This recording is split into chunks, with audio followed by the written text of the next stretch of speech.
This is West African Voice Network.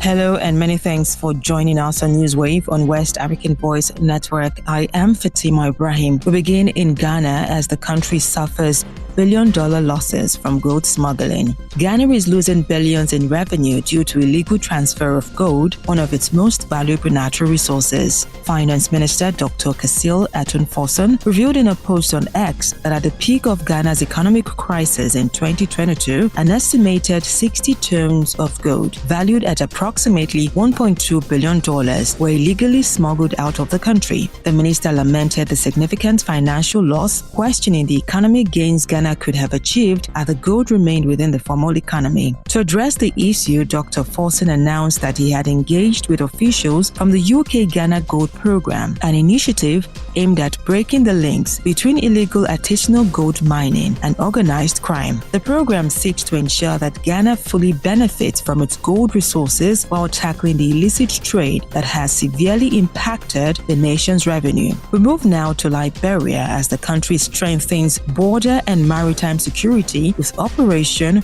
True Guardian. Liberia has launched Operation True Guardian, a military initiative aimed at fortifying its borders, enhancing maritime security, and combating transnational crime. The operation, which began on March 23, 2025, has deployed armed forces of Liberia personnel to the western countries of Grand Cape Mount, Bomi, and Gapolu for security patrols. The initiative is designed to curb cross-border smuggling, drug and arms trafficking, and other illicit activities that pose risks to Liberia's stability and economic growth. Across West Africa, government and regional bodies like ECOWAS are working to tighten security measures, particularly in light of recent political instability and extremist threats in the Sahel. As part of Operation True Guardian, the Liberian military plans to establish forward operating bases in critical areas, allowing for sustained presence in vulnerable regions. The Liberian Ministry of National Defense and the Chief of Staff of the AFL have emphasized that the operation will be conducted quarterly, with future phases extending to other regions. We move now to Nigeria, where the organized labor is threatening strike over Rivers State emergency declaration.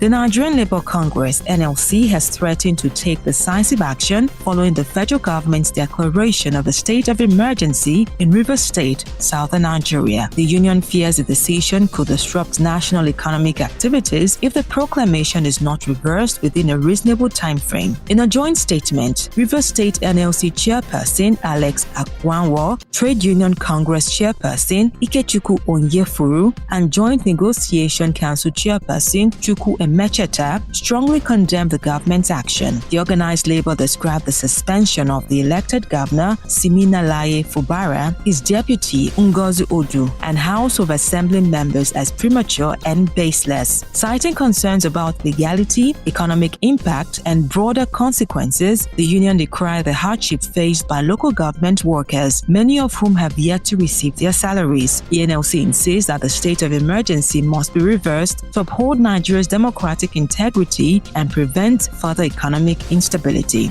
To other stories now, ECOWAS targets 10 million regional tourists by 2029. The Economic Community of West African States, ECOWAS, has set an ambitious goal of attracting 10 million intra-community tourists by 2029 as part of its regional tourism policy. In pursuit of this objective, the Commission organized a high-level regional workshop on responsible tourism and free movement of people in Banjul, the Gambia. Speaking at the event, Dr. Anthony Elumelu, ECOWAS Private Sector Director, representing ECOWAS Commissioner for Economic Affairs and Agriculture, Ms. Mansenje Ture Litse, emphasized the need for harmonized policies, inclusive actions, and increased cross-border cooperation to enhance regional tourism and economic growth. Ms. Indeye Tabara Ture, Director of Regional Integration and Head of the ECOWAS National Office in the Gambia, praised the collaborative approach of the workshop and stressed the importance importance of participatory strategies for people-centered regional integration. The workshop resulted in key recommendations including decentralizing training sessions to include rural and border communities, crucial for regional mobility, enhancing cooperation with immigration and border management authorities, conducting cross-border stimulations to assess the effectiveness of the ECOWAS Free Movement Protocol. Regional experts